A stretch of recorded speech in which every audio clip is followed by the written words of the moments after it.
तो dear students, जैसे कि हमने हाइड्रोबोरेशन और ऑक्सीडेशन को डिस्कस किया है,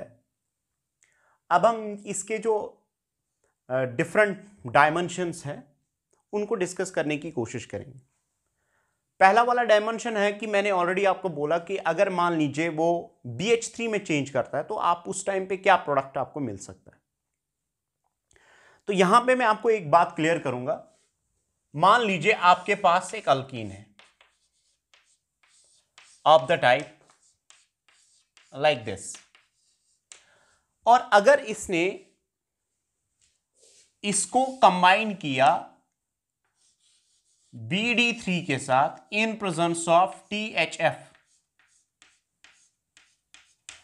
BD3 के साथ अगर कंबाइन किया तो कहने का मतलब यह है कि यहां पे कैसा प्रोडक्ट ऑब्टेन हो सकता है। और उसके बाद अगर मान लीजिए नेक्स्ट स्टेप में इसने ट्रीट किया H2O2 in presence of NaOH, तो इसमें क्या पॉसिबिलिटी बन सकती है। ठीक है, तो याद रखिए अगर हम इसको देखते हैं तो मैंने आपको बोला कि ट्राइअल्काइल बोरेन्स जो है वो बनते हैं, और ये जो D है ये इस वाले कार्बन पे अटैक करता है, यानी कंटिन्यूअसली क्या होता है, रिप्लेसमेंट इस ड्यूटेरियम का होता है by means of alkyl group, और उसके बाद ये जो पाई बॉन्ड होता है ब्रेक होता है और यहां पे कार्बन और बोरॉन का बॉन्ड बनता है, और फाइनली जो प्रोडक्ट है वो प्रोडक्ट जो है वो ऐसे आता है CH3 CH and then it's D, then it's CH2, then followed by this I told you that there's B and it's 3 times. तो यहां पे ये जो D है ये इसके साथ अटैच होता है। उसके बाद जो नेक्स्ट वाला जो ऑक्सीडेशन, ये तो हाइड्रोबोरेशन का स्टेप हो गया जिसमें कि बोरान और हाइड्रोजन ऐड हो रहे हैं। उसके बाद अगर आप इसके साथ रिएक्ट इसको कराते हो H2O2 in presence of NaOH, ठीक है, तो उस टाइम पे आपको पता है कि यहां पे ये जो 3 मोल्स हैं यानी CB बॉन्ड जो है वो ऑक्सीडाइज होके OH from the same side as that of D comes there, and with the result जो प्रोडक्ट आपको मिलेगा, आपको इस टाइम पे प्रोडक्ट CH3 CHD और उसके बाद CH2 और उसके बाद OH यहां पे आएगा। ये हमारे पास इस टाइम पे प्रोडक्ट मिलेगा। तो यहां पे डिट्यूरेशन होती है, ठीक है, लेकिन H और OH they come from the same side. ये एक इंपॉर्टेंट रिलेशन है जो हम डेवलप करना चाहते हैं। और दूसरी बात, अगर मान लीजिए हमारे पास हमने H2O2 in presence of NaOH को चेंज किया, जैसे कि मैं यहां पे इसको चेंज करता, अगर आपके पास H2O2 लेबल्ड ऑक्सीजन है और उसके बाद आपने NaOH चूज किया, तो इस केस में प्रोडक्ट क्या बन सकता है, लेबल्ड ऑक्सीजन मैंने यूज किया। देखिए मैं इस चाहूंगा तो अगर इस रिएक्शन का तो मैकेनिज्म भी आप इसमें सीख सकते हैं, लेकिन मुझे लगता है कि that's a time consuming process. ठीक है, अगर आप में से किसी को चाहिए तो I can have the upload of, मैं उस लेक्चर को अपलोड कर सकता हूं, लेकिन मैं यहां पे आपको समझाने की कोशिश करूंगा कि असल में होता क्या है, जिससे कि आपके क्वेश्चन जो है वो आपको आएंगे। असल में जो यहां पे जो OH है, OH में क्या होता है, ये वाला ऑक्सीजन जो है ये OH के साथ ये वाला ऑक्सीजन आता है, यानी हाइड्रोपेरोक्साइड का जो ऑक्सीजन है वो OH में चला जाता है, और उसके बाद जो हाइड्रोजन है finally that is coming from here. So there are 2 parts, that's OH, that one part oxygen comes from H2O2 while as the hydrogen part comes from NaOH. That means if you label this, if you have the deuterium here, then you will get in terms of what we says an OH. और अगर आप इसको label करेंगे तो surely आपको oxygen वाला part जो है वो लेबल्ड होगा, यानी आइसोटोपिक होगा। तो इस वजह से अगर मैं इसको यहां पे देखता हूं तो आपको प्रोडक्ट मिलेगा CH3 CH, then it's D, then it's CH2, and then it's what we say as O with the labeled oxygen, and then it's hydrogen because it's unlabeled. तो ये वाला प्रोडक्ट आपको मिल सकता है। इसी तरह अगर आपने मान लीजिए एक और यहां पे चेंज लाई, आपने एक और प्रोसेस ऐसे किया, टेट्राहाइड्रोबोरॉन्स को आपने H2O2 जो कि नॉर्मल है और उसके बाद NaOD के साथ ट्रीट किया, तो उस टाइम पे अगर आपको पूछा जाएगा कि what can be the product, तो उस टाइम पे आपको पता होना चाहिए कि हमारे पास CH3, CH और D तो खैर वहां से ही आएगा because we are carrying the same reaction, और उसके बाद जो नेक्स्ट वाला पार्ट है दैट CH2,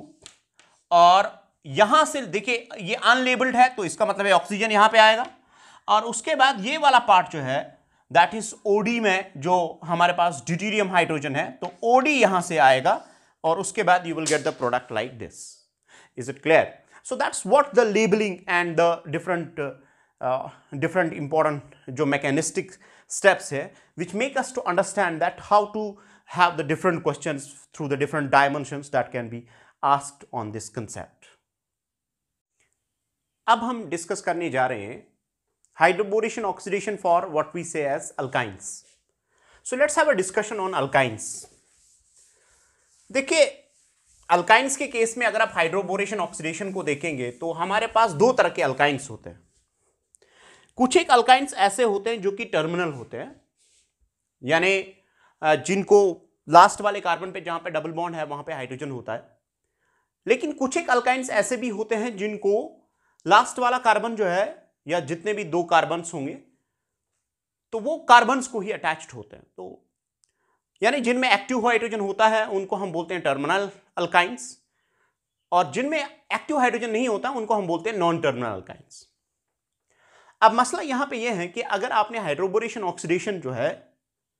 अल्काइंस के केस में डिफाइन करनी है तो कैसे करेंगे आप? अब उसके लिए मैं आपको एक मेथड देता हूं, उसके बाद हम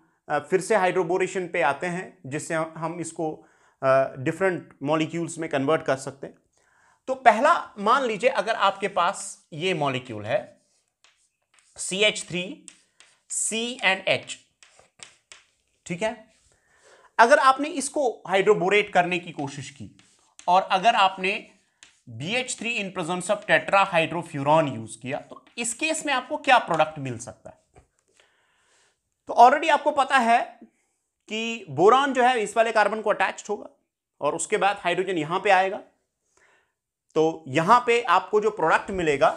प्रोडक्ट के केस में आपको CH3 C and then it's H, यहां पे डबल बॉन्ड, और उसके बाद जो है हमारे पास B जो है 3 टाइम्स B यहां पे रहेगा, तो मैं यहां पे H दिखाऊंगा, और उसके बाद 3 टाइम्स B यहां पे रहेगा, यानी 3 टाइम्स बोरॉन, क्योंकि ये 3 मॉलिक्यूल्स के साथ कंबाइन हो जाएगा। और उसके बाद अगर आप इसको ऑक्सीडाइज करने की कोशिश करेंगे, मान लीजिए आपने इसको ऑक्सीडाइज करने की कोशिश की, तो आप इसको H2O2 in presence of NaOH के साथ रिएक्ट करेंगे जिसको हम ऑक्सोन बोलते हैं, और आपको पता है कि होगा क्या, और यहां पे आपको जो है molecule of the type CH3 CH double bond then CHOH मिलेगा, और प्लस वहां पे बोरेट, क्योंकि अल्कलाइन मीडियम में बोरान का जो मॉलिक्यूल है वो बोरिक एसिड तो नहीं बनेगा, वो बोरेट बनेगा। तो अगर आप यहां पे देखिए, यहां पे अगर आप इसको देखेंगे तो इनको हम बोलते हैं इनॉल्स, यानी एक तो यहां पे डबल बॉन्ड भी है और OH भी है, तो such compounds are called as enols. Enols लेकिन स्टेबल नहीं होते। यहां पे एक फिनोमिना होता है जिसको हम बोलते हैं कीटो इनॉल टॉटोमेरिज्म, यानी इसका जो लोन पेयर है, अगर आप यहां पे देखोगे ऑक्सीजन वाला लोन पेयर है, वो पाई बॉन्ड के साथ इन कंजुगेशन में होता है, और अगर ये कंजुगेशन में होता है तो जाहिर सी बात है C डबल बॉन्ड C से ज्यादा stable C double bond O है, तो एक प्रोटोट्रॉपी होता है, यानी एक प्रोटॉन शिफ्ट करता है from oxygen and it gets migrated to this very carbon. तो यहां पे ये जो लोन पेयर है यहां से कंजुगेट करता है और उसके बाद जब ऑक्सीजन पे पॉजिटिव चार्ज आता है तो उसके बाद यहां पे एक शिफ्ट हो जाता है और शिफ्ट होने के बाद आपको जो प्रोडक्ट है वो ऐसे मिलेगा CH3C, कार्बन पे नेगेटिव चार्ज आएगा, इलेक्ट्रोमेरिक शिफ्ट हो जाएगा और उसके बाद यहां पे H और ये माइग्रेट कर गया है H वो, और उसके बाद C और उसके बाद डबल बॉन्ड, ठीक है। तो एक और H जो ऑलरेडी यहां पे है, उसको मैं भूल गया था यहां पे दिखाना, वहां पे जो आपको नजर आता है, तो एक और H जो है यहां पे आएगा और उसके बाद आपको मिलेंगे aldehydes. You will get the what we say as an aldehydes. तो वहां पे देखिए यू आर गेटिंग अल्कोहल्स, लेकिन यहां पे आप you are getting what we say as an enols, but enols undergo tautomerism because the lone pair is in conjugation and finally you have the more carbon, इसका जो drift है that's more towards the carbon and there is a shift of the proton from this place to this place, that's called as 1,3 what we say as a shift, tautomeric shift, और उसके बाद hydrogen यहाँ पे आता है और उसके बाद you are getting aldehydes in this case, that's the hydroboration in case of what we say as an alkynes, while as in case of alkenes it results in the formation of alcohols। तो importantly मैंने आपसे ये share किया था कि अगर मान लीजिए हमारे पास हाइड्रोबोरेन्स यानी बोरेन्स, अल्काइल बोरेन्स बनेंगे तो उसके बाद हम इनको डिफरेंट मॉलिक्यूल्स में कैसे कन्वर्ट कर सकते हैं। तो कुछ एक रिएक्शंस मैं आपके सामने यहाँ पे दिखाऊंगा, ठीक है। इसके जो कन्वर्शंस हैं वो काफ़ी ज़्यादा है, लेकिन कुछ मैं जो कि यूजुअल बुक्स, जितनी भी अच्छी बुक्स है वो डिस्कस करते हैं, तो उनके थोड़ा बहुत जो हमारे पास इंपॉर्टेंट एस्पेक्ट्स है वो मैं आपके साथ शेयर करूँगा। पहली बात यह है कि अगर मान लीजिए आपके पास यह है CH3CH डबल बॉन्ड CH2 और अगर आपने इसको ट्रीट किया BH3 in presence of tetrahydrofuran के साथ, तो आपको पता है कि इसमें प्रोडक्ट क्या बन सकता है। 3 मॉलिक्यूल्स इसके कंबाइन होंगे, बोरान से हाइड्रोजन रिप्लेस हो जाएगा और उसके बाद ट्राइअल्काइल बोरेन्स बनेंगे। तो ट्राइअल्काइल बोरेन्स में हमारे पास जो प्रोडक्ट है वो ये बनेगा CH3 CH और H और उसके बाद CH2, उसके बाद होल थ्राइस B, ये बनेगा। अब अगर हम इसको ट्रीट करते हैं एसिटिक एसिड के साथ, अगर मान ली CH3COH के साथ इसको ट्रीट करें, एसिटिक एसिड देखिए क्या होता है। एसिटिक एसिड जो है ये यहां पे हाइड्रोजन ऐड करता है, तो यानी इन ट्राइअल्काइल बोरेन से आप अल्केन्स भी बना सकते हो और इससे रिडक्शन हो जाएगी। ये वाला हाइड्रोजन जो है वो यहां पे आएगा from the same side as that of the earlier hydrogen, from the जिस तरह OH ऐड होता है उसके बदले में यहां पे H ऐड होता है and finally there is reduction. तो इसी केस में आपको जो प्रोडक्ट है वो ऐसे मिलेगा CH3 CH H और उसके बाद CH2H। तो ये हमारे पास प्रोडक्ट आया और अगर आप देखोगे ये जो डबल बॉन्ड है it has been finally reduced, so it's a means for the reduction. तो अगर आप बोरेन्स को यानी अल्काइल बोरेन्स को एसिटिक एसिड के साथ ट्रीट करेंगे तो वहां से इसका रिडक्शन होके and that too the syn reduction occurs and with the result what can be produced is what are called as alkanes are produced in this case। एक और केस हमारे पास है, अगर आपके पास मान लीजिए टर्मिनल अल्काइंस है और अगर आप इन टर्मिनल अल्काइंस को BH3 के साथ ट्रीट करते हैं इन प्रेजेंस ऑफ टेट्राहाइड्रोफ्यूरॉन, और उसके बाद आपको तो पता ही है कि हमारे पास अल्कीन्स मिलेंगे और आपको जो प्रोडक्ट है वो ऐसे मिलेगा CH3 C, ये मैं इसका हाइड्रोजन दिखा रहा हूं H, then it's CH whole thrice B। तो ये हमारे पास प्रोडक्ट आएगा और यहां पे आपको पता है कि ये वाला कौन सा हाइड्रोजन है। तो ए टाइप ऑफ कंट्रोल्ड हाइड्रोजन का एडिशन हो रहा है, ठीक है, a type of controlled addition हो रहा है। और उसके बाद अगर आप इनको ट्रीट करोगे एसिटिक एसिड के साथ CH3COH के साथ, तो यहां पे पॉसिबिलिटी है कि ये जो हाइड्रोजन है ये सिन एडिशन करेगा, और सिन एडिशन में आपको पता है कि आपका प्रोडक्ट जो है वो ऐसे मिलेगा, CH3 CH double bond CH, और उसके बाद एक और हाइड्रोजन यहां पे ऑलरेडी है। तो इसका मतलब है कि 2 हाइड्रोजन आ रहे हैं, उसके बाद कंट्रोल्ड ऑक्सीडेशन कंट्रोल्ड रिडक्शन हो रही है, और उसके बाद आपको अल्कीन मिलेगा। तो इस वजह से हमारे पास अल्काइंस जो है वो अल्कीन्स में कन्वर्ट हो सकते हैं,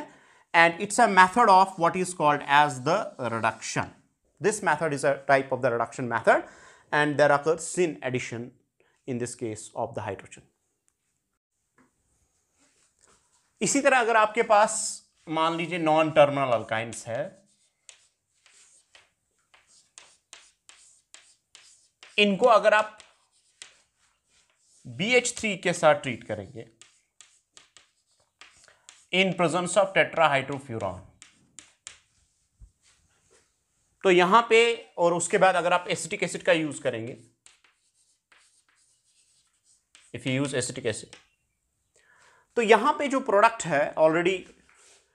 पहला प्रोडक्ट तो ये बनेगा CH3 C triple bond C CH3,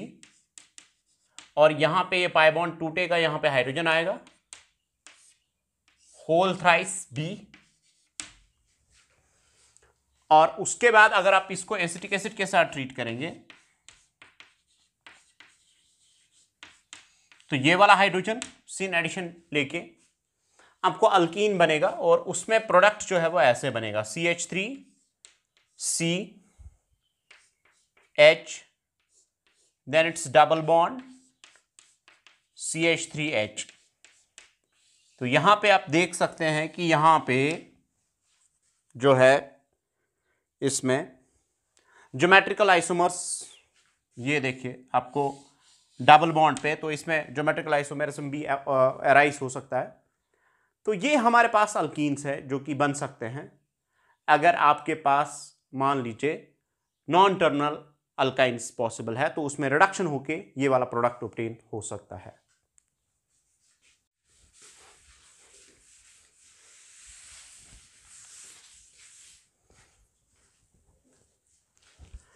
इसी तरह अगर हम फिर से अल्कीन्स पे आते हैं,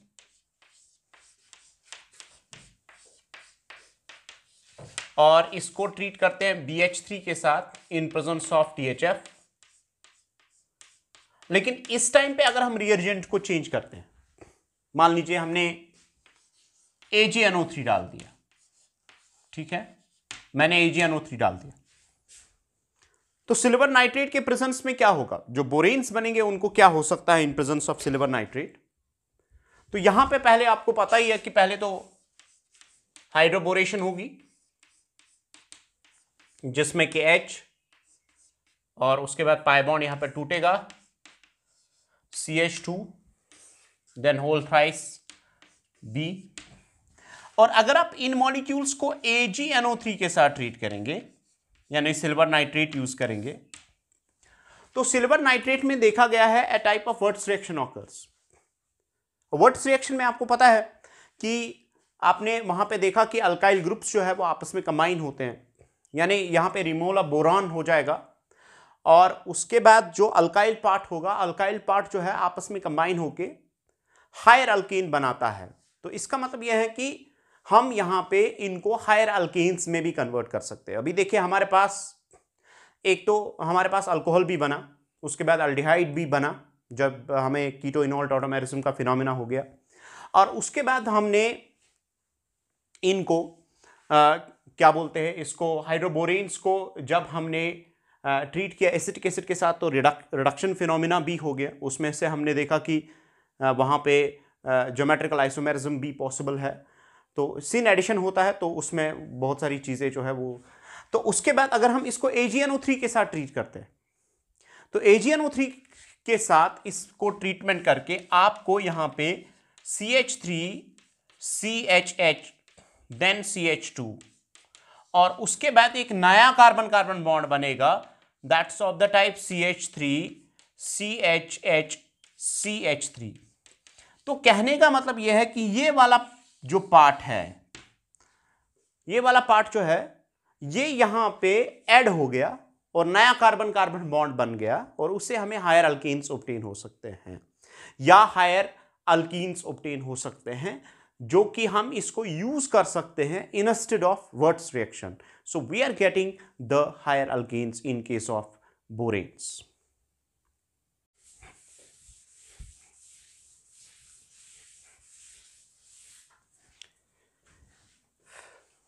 एक और रिएक्शन है, आपके पास अल्कीन है और अगर आप फिर से इसको हाइड्रोबोरेट कर रहे हो, टेट्राहाइड्रोफ्यूरॉन, और मान लीजिए आपने X2 यूज किया है, आप यानी भी किसी भी हैलोजन को आपने यूज किया, तो X2 यूज करने से आप बोरेन्स को यानी ट्राई अल्काइल बोरेन्स को किस में कन्वर्ट कर सकते हैं? तो पहले तो यहां ट्राई अल्काइल बोरेन्स बनेंगे, जो कि आपको ऑलरेडी पता है, और ये try alkyl बोरेन्स in presence of X2 जो है, ठीक है, तो यहां पे अल्काइल हैलाइड्स का फॉर्मेशन होता है, यानी आप इसको कन्वर्ट कर सकते हो CH3 CHH single bond CH2 then it's X